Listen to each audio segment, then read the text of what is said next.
नमस्कार साथियों, आज की क्लास में हम देखेंगे बिहार का गठन एवं पुनर्गठन के बारे में।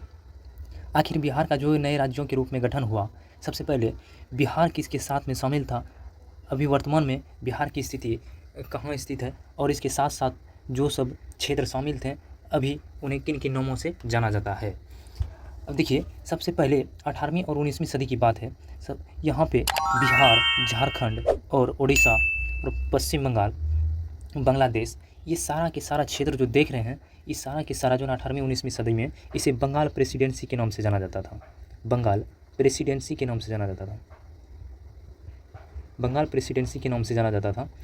आखिर क्या कारण हुआ जो कि इस क्षेत्र को अभी वर्तमान में देख रहे हैं, कुछ क्षेत्र बांग्लादेश बन गया है, यहाँ पे कुछ क्षेत्र जो है पश्चिम बंगाल बन गया है, और यहाँ पे उड़ीसा बन गया है, कुछ क्षेत्र झारखंड बन गया है और बिहार बन गया। क्या कारण रहा होगा आखिर ये सब क्षेत्र को जो अलग होना पड़ा? आइए एक एक करके और बारीकी बारीकी से बहुत ही अच्छे तरीके से समझेंगे और यहीं से याद करके जाएंगे। और मैं एक बात और बता देना चाहता हूँ, अगर बिहार के गठन एवं पुनर्गठन के बारे में यहाँ से कोई भी सवाल आते हैं एग्जाम में तो, और बंगाल विभाजन के बारे में, यहाँ से एक भी क्वेश्चन आपका एग्जाम में नहीं छूटेगा, ये मेरा गारंटी है।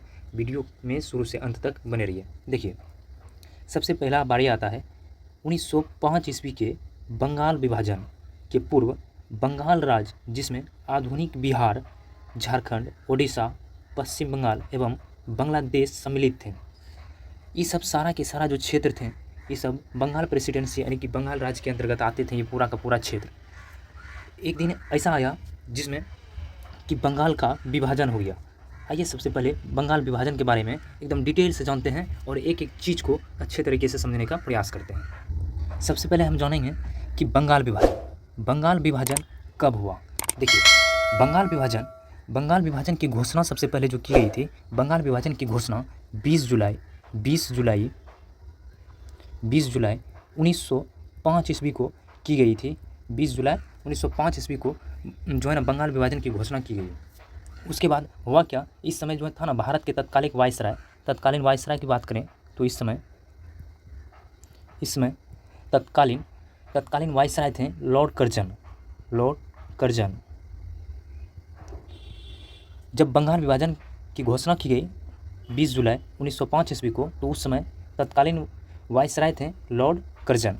अब देखिए सर, यहाँ पे ये तो घोषणा किया गया 20 जुलाई 1905 ईस्वी को। लागू कब हुआ? लागू जब हुआ, उसका डेट है, लागू जब हुआ, बंगाल विभाजन जब लागू हुआ 16 अक्टूबर 1905 ईस्वी को लागू हुआ। ये तो हो गया आपका बंगाल विभाजन की घोषणा कब की गई थी, 20 जुलाई 1905 ईस्वी को, और लागू कब हुआ तो 16 अक्टूबर 1905 ईस्वी को। अब समझिए यहाँ पे सर, बंगाल विभाजन करना ऐसा क्या कारण था जो बंगाल को विभाजन करना पड़ा, इसे दो भागों में बांटना पड़ा? ऐसा क्या स्थिति रहा होगा उस समय? क्या लोगों को ये वो क्षेत्र में रहना एक साथ पसंद नहीं था, या फिर यह अंग्रेज़ों का राजनीति था? इस चीज़ के बारे में जानते एकदम पूरी डिटेल्स हैं सर। तो सबसे पहले देखेंगे ये जो अपना बिहार, झारखंड, उड़ीसा और ये जो पश्चिम बंगाल और यहाँ पे बांग्लादेश, इधर असम जो थे, ये सारा के सारा क्षेत्र बंगाल प्रेसिडेंसी के अंतर्गत आते थे। 1905 ईस्वी में बंगाल को जो है ना दो भागों में बांटना पड़ा। 1905 ईस्वी में 16 अक्टूबर 1905 ईस्वी में बंगाल विभाजन जो हुआ, इसे जो है दो भागों में बांट दिया गया। एक पूर्वी बंगाल और दूसरा आपका एक पश्चिमी बंगाल। तो यहाँ पे हुआ क्या कि पूर्वी बंगाल के अंतर्गत इधर बांग्लादेश आ गया, अभी जो वर्तमान में क्षेत्र देख रहे हैं, बांग्लादेश आ गया, और इसके साथ में असम आ गया। साथ ही इधर जो पश्चिमी बंगाल के अंतर्गत बिहार आ गया, इधर पश्चिमी बंगाल के अंतर्गत बिहार आ गया, झारखंड आ गया, उड़ीसा आ गया। ये सब सारा क्षेत्र जो थे ना पश्चिम बंगाल के अंतर्गत आया 1905 ईस्वी में, यानी कि 16 अक्टूबर 1905 ईस्वी को जो बंगाल विभाजन हुआ, 16 अक्टूबर 1905 ईस्वी को जो बंगाल विभाजन हुआ, उसके अंतर्गत बंगाल प्रेसिडेंसी को दो भागों में बांट दिया गया। एक पूर्वी बंगाल, दूसरा पश्चिमी बंगाल। इसके अंतर्गत ये सब क्षेत्र रहे, और पूर्वी बंगाल के अंतर्गत बांग्लादेश और असम रहा, जो कि वर्तमान में क्षेत्र था। अब देखिए, बंगाल विभाजन का आखिर कारण क्या था, असली कारण के बारे में जानते हैं। तो सबसे पहले देखिएगा, यहाँ पे इसके बारे में देखेंगे कि बंगाल विभाजन क्यों हुआ, इसका कारण क्या था। सबसे पहला कारण देखिए, यहाँ पे सरकारी कारण, जिसे प्रशासनिक कारण कहते हैं, सरकारी कारण या प्रशासनिक कारण। इसका देखिए सरकारी कारण क्या था अंग्रेज़ों ने तर्क दिया था कि बंगाल एक बहुत बड़ा प्रांत है, वहाँ की आबादी लगभग 8 करोड़ के आसपास था। 8 करोड़ के आसपास था यहाँ की आबादी, बंगाल की आबादी लगभग 8 करोड़ के आसपास था, जिस कारण से वहाँ पे प्रशासन चलाना और व्यवस्था संभालना कठिन हो रहा था। इसी कारण से उन्होंने कहा कि बंगाल को जो है ना विभाजन करना बहुत ज़रूरी है। लेकिन ये कारण उसका असली कारण नहीं था। इसका असली कारण तो ये था, इसका असली कारण जिसे राजनीतिक कारण कहते हैं, इस कारण के बारे में देखते हैं। देखिए, इसका असली कारण ये था, अंग्रेज जो थे ये भारत के लोगों को एक साथ देखना पसंद नहीं करते थे, इसलिए बंगाल विभाजन को करना अनिवार्य समझा। इसका असली कारण तो ये था कि बंगाल में जो था उस समय अंग्रेज की मंशा, असली कारण ये था इसका बंगाल विभाजन करने का कि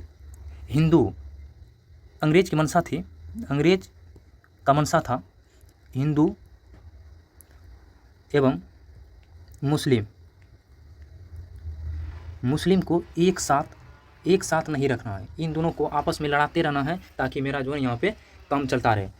इस कारण से जो पूर्वी बंगाल विभाजन के बाद जो पूर्वी बंगाल बना, पूर्वी बंगाल में मुस्लिम की बहुलता बहुत ज़्यादा था। इसमें मुस्लिम की बहुलता बहुत ज़्यादा देखने को मिल रहा था पूर्वी बंगाल में। और यहाँ पे आपको पश्चिमी बंगाल में हिंदू की बहुलता बहुत ज़्यादा देखने को मिल रहा था पश्चिमी बंगाल में। तो इस कारण से इन्हें अच्छा लगा कि जो है इन दोनों को आपस में लड़ा दें। तो इस कारण से इसका असली कारण यही था कि अंग्रेज की मंशा हिंदू और मुस्लिम आबादी को धार्मिक आधार पर बांटने की थी, जिससे उनकी राष्ट्रीय एकता को तोड़ा जा सके। पूर्वी बंगाल में मुस्लिम की बहुल आबादी बनाई गई और पश्चिमी बंगाल में हिंदू की बहुल आबादी बनाई गई।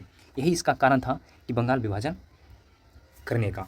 अब देखिए, बंगाल विभाजन तो हो गया, अब इस पर जो है ना जनता का प्रतिक्रिया क्या रहा, इसके बारे में जानते हैं। बंगाल विभाजन तो हो ही गया, अब देखिए जनता की प्रतिक्रिया और स्वदेशी आंदोलन के बारे में जानते हैं। बंगाल विभाजन के विरोध में, देखिए बंगाल विभाजन के विरोध में पूरे देश में भारी रोष फैल गया। रोष ये फैल गया कि 16 अक्टूबर 1905 ईस्वी को पूरे बंगाल में 16 अक्टूबर 1905 ईस्वी को पूरे बंगाल में जो है ना शोक दिवस मनाया गया। शोक दिवस मनाया गया के रूप में मनाया गया कि लोगों ने उपवास रखा, एक दूसरे के हाथों में राखी बांधना शुरू किया और वंदे मातरम गाया। बोलेगा, ये क्वेश्चन पूछा जाता है कि बताइए शोक दिवस कब से मनाना स्टार्टिंग हुआ? 16 अक्टूबर 1905 ईस्वी बंगाल विभाजन के साथ, और एक दूसरे के हाथ में राखी बांधना भी प्रारंभ वहीं से हुआ था और वंदे मातरम गाया गया उसी दिन। इसके खिलाफ ऐतिहासिक स्वदेशी आंदोलन शुरू हुआ, जिसमें विदेशी वस्तुओं का बहिष्कार किया गया और भारतीय वस्तुओं के उपयोग पर जोर दिया गया। यह आंदोलन देखते ही देखते पूरे देश में फैलता चला गया। अब अंग्रेज को ये बातें बिल्कुल भी बर्दाश्त नहीं हो रहा था कि हम क्या सोचे थे और क्या हो रहा है। तो अब देखिए आगे क्या हुआ। बंगाल विभाजन कब और क्यों रद्द हुआ? अब रद्द करने के बारे में सोच रहा था कि उसे भारी पड़ गया उल्टा, कि हम सोचे थे कि मेरा यहाँ पे काम धंधा चलता रहेगा, लेकिन वैसा कुछ नहीं हुआ। सब लोगों ने आंदोलन किया और बंगाल विभाजन को रद्द करना पड़ा। आखिर कब रद्द हुआ इसके बारे में, बंगाल विभाजन कब और क्यों रद्द हुआ। देखिए बंगाल विभाजन होने का कारण क्या था। सबसे पहले देखिए रद्द कब हुआ। स्टार्टिंग तो हुआ था, बंगाल विभाजन का घोषणा किया गया था आपका 20 जुलाई 1905 ईस्वी को, और लागू कब हुआ था, ये हो गया आपका घोषणा, और लागू कब हुआ था, लागू हुआ था आपका 16 अक्टूबर 1905 ईस्वी को। अब देखिए यहाँ पे अब रद्द करने की घोषणा आ गई। रद्द कब हुआ? 12 दिसंबर 1911 ईस्वी को बंगाल विभाजन को पूर्ण रूप से रद्द कर दिया गया। जब बंगाल विभाजन की घोषणा की गई थी 20 जुलाई 1905 ईस्वी को, उस समय भारत में वायसराय कौन थे? तत्कालीन वायसराय लॉर्ड कर्जन थे। और जब रद्द किया गया उस समय यहाँ के राजा जो थे, तीसरा दिल्ली दरबार में वहाँ का सम्राट का नाम था जॉर्ज पंचम। इंग्लैंड का जो सम्राट था, ब्रिटेन का सम्राट, उसका नाम था जॉर्ज पंचम के समय में ये जो है ना बंगाल विभाजन रद्द किया गया 12 दिसंबर 1911 ईस्वी को। अब देखिए रद्द करने का कारण क्या रहा होगा। जिस प्रकार से बंगाल विभाजन करने का कारण था, एक था उसका प्रशासनिक कारण, दूसरा था आपका असली कारण, वो देख लें। उसी प्रकार से बंगाल विभाजन का कारण क्या था कि रद्द क्यों किया, बंगाल विभाजन रद्द क्यों किया, इसका कारण देखिए।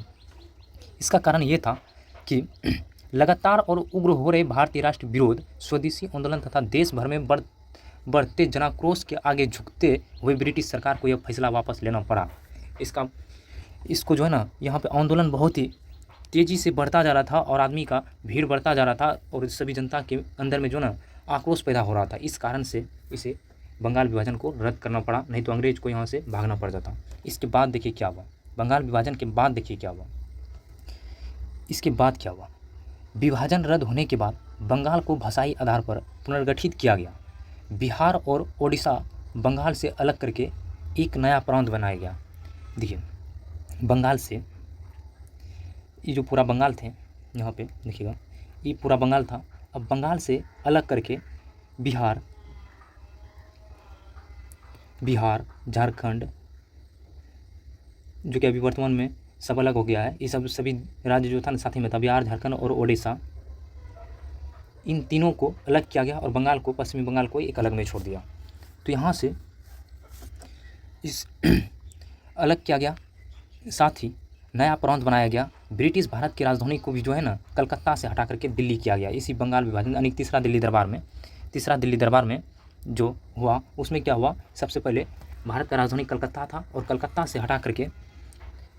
हटा करके दिल्ली किया गया भारत की राजधानी। अब देखिए आगे देखते हैं, आगे है आपका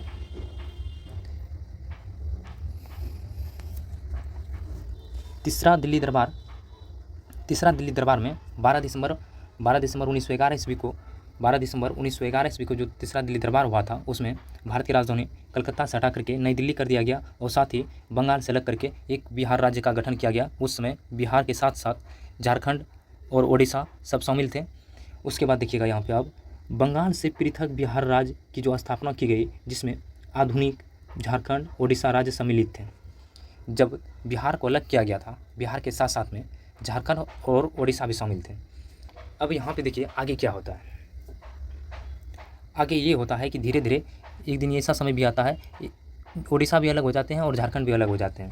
अब देखिए कैसे कैसे अलग हुआ। सबसे पहले 1 अप्रैल 1936 ईस्वी को जो है ना बिहार से ओडिशा अलग हो जाते हैं। 1 अप्रैल, ये जो यहाँ पे ओडिशा देख रहे हैं, ये 1 अप्रैल 1936 ईस्वी को बिहार से अलग हो जाता है। अब इसके साथ बच जाता है बिहार और झारखंड बच जाते हैं। बिहार से ओडिशा राज्य को पृथक करने के पश्चात बिहार राज्य, जिसमें झारखंड भी सम्मिलित था, यानी कि बिहार से ओडिशा को अलग होने के बाद भी इसके साथ में झारखंड सम्मिलित थे। उसके बाद क्या होता है कि एक दिन ऐसा भी आता है जो कि बिहार से झारखंड भी अलग हो जाते हैं। बिहार से पृथक झारखंड के निर्माण से पूर्व बिहार में कुल 55 जिला था, यानी कि जब बिहार और झारखंड दोनों साथ में थे, इस समय बिहार में कुल मिलाकर के 55 जिला था। जैसे ही बिहार से झारखंड अलग होते हैं, तो बिहार में कुल मिला के 37 जिला बसता है और 18 जिला लेकर के जो है ना झारखंड अलग हो जाते हैं। यानी कि कुल मिला के बात करें तो लगभग 55% के आसपास क्षेत्रफल जो है ना बिहार के पास रहता है और 46% के आसपास क्षेत्रफल जो है ना झारखंड को दे दिया जाता है। और इसके साथ अब कुछ बच्चा बोलेंगे कि बिहार में तो 38 जिला है, तो रुकिए सर, 2001 में जो है ना नया जिला अरवल बना है। सब के बारे में एक एक करके जानेंगे। तो उसके बाद देखिए यहाँ पे क्या होता है कि 55% की भूमि शेष रह गया बिहार के पास। 2001 ईस्वी में अरवल नया जिला का निर्माण हुआ। उसके बाद जो है ना बिहार में कुल जिला की संख्या 38 है। बिहार से पृथक झारखंड राज्य तत्कालिक कुल 18 जिला मिला करके बनाया गया, यानी कि 18 जिला मिला करके झारखंड बनाया गया और कुल भौगोलिक भूभाग का लगभग 46% का हिस्सा जो है ना झारखंड को दिया गया।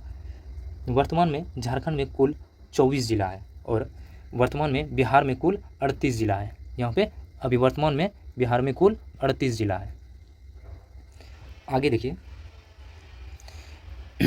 अलग जो हुआ, आखिर बिहार से झारखंड अलग कब हुआ? 15 नवंबर 2000 ईस्वी को 15 नवंबर 2000 ईस्वी को जो है ना बिहार से झारखंड भी अलग हो गया।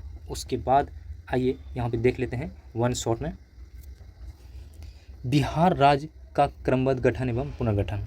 12 दिसंबर 1911 ईस्वी को तीसरा दिल्ली दरबार में पृथक बिहार राज्य बनाने की घोषणा की गई थी। यानी 12 दिसंबर 1911 ईस्वी को घोषणा किया गया कि बिहार को एक अलग राज्य बनाएंगे और 22 मार्च 1912 ईस्वी को बिहार के साथ साथ बिहार में ही सम्मिलित था झारखंड एवं ओडिशा सहित झारखंड एवं ओडिशा सहित राज्य का गठन की अधिसूचना दी गई।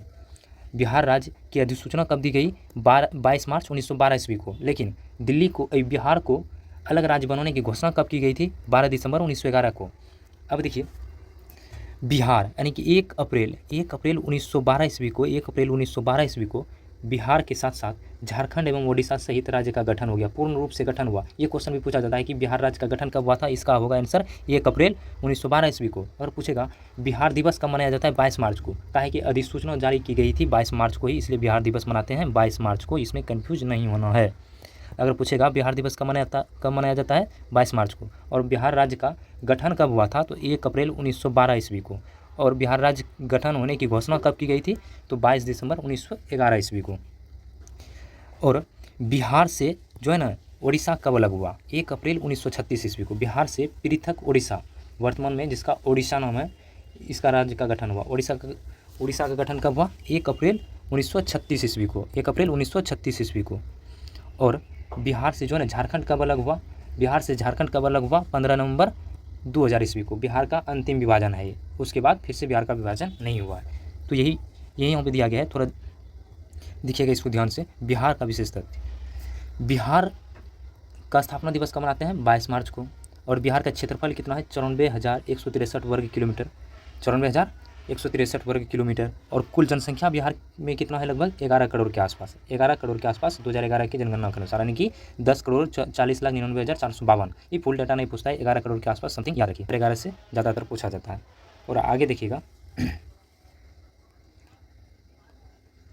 आगे ये है जो पिछले क्लास में भी कराए थे, लंबाई उत्तर से दक्षिण, लंबाई जो है ना उत्तर से दक्षिण बिहार का 345 किलोमीटर है, यानी कि अपना सुंदर सा प्यारा सा बिहार है। और यहाँ पे इसका उत्तर से दक्षिण जो लंबाई पूछा जाता है, उत्तर से दक्षिण यानी कि नॉर्थ से साउथ का, इसका 345 किलोमीटर हो जाएगा। 345 किलोमीटर। वही अगर यदि आपको पूछे पूरब से पश्चिम अगर यदि पूछे होगी आपका इधर से, और पूरब से पश्चिम अगर यदि पूछेगा तो आपका हो जाएगा 483 किलोमीटर, 483 किलोमीटर। और यहाँ पर ये हो गया आपका चौड़ाई, यानी कि चौड़ाई हो गया पूरब से पश्चिम 483 किलोमीटर। और समुद्र तल से ऊंचाई इसका 173 फीट है। और औसतन वर्षा कितना होता है? 112 सेंटीमीटर।